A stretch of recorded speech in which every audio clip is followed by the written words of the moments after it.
আসসালামু আলাইকুম সবাই, কেমন আছো আপুরা? আলহামদুলিল্লাহ ভালো আছি আমি।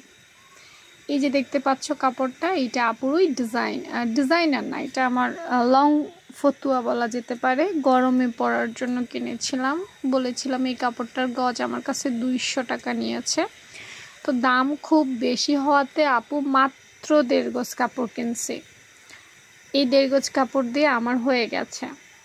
আমার বডি সাইজ হচ্ছে 34, একটু ঢিলাঢালা করে বানাবো যেহেতু ফতুয়া। আর এটা লং 36, সেলের পর কাটাকুটার পর 34 টিকবে আর কি। এই ড্রেসগুলো ফিটিংস মোটেও ভালো লাগে না, এগুলো কিন্তু লুজেই বানাইতে হয়। তো আমি প্রথমে গলার মাপটা নিয়ে নিছি। গলার মাপটা আমি 2.5 ইঞ্চিতে কাটছি, আর কাঁধের মাপটা আমি 6 ইঞ্চি দিচ্ছি।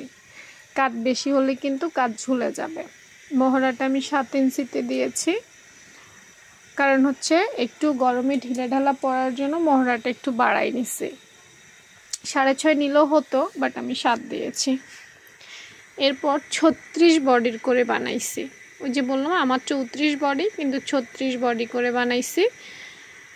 তারপর দেখো নিচ থেকে একটা শেপ দিলাম, অর্থাৎ বডি লাইন, পেট লাইন, কোমর লাইন, ঠিক একটা নর্মাল কামিজের মতো যা যা ছিল মাপ সেভাবে নিয়ে লং নিয়েছি। এখন হাতার কাপড় তো বের করতে হবে, তাই না?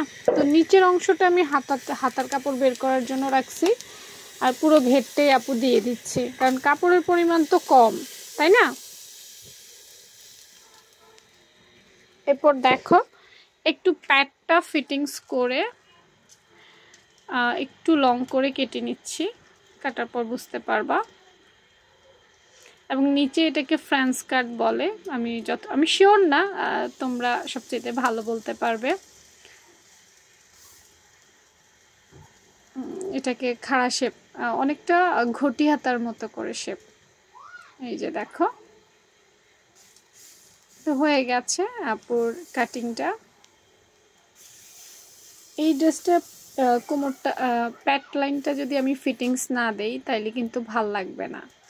এটা কিন্তু কামিজের মতো না, কামিজের মতো হবে না।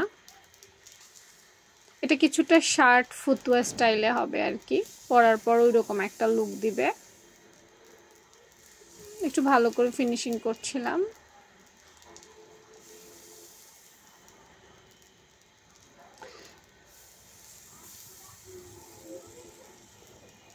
নাও হয়ে গেছে আপুর ড্রেসটা। কেমন হয়েছে জানেন?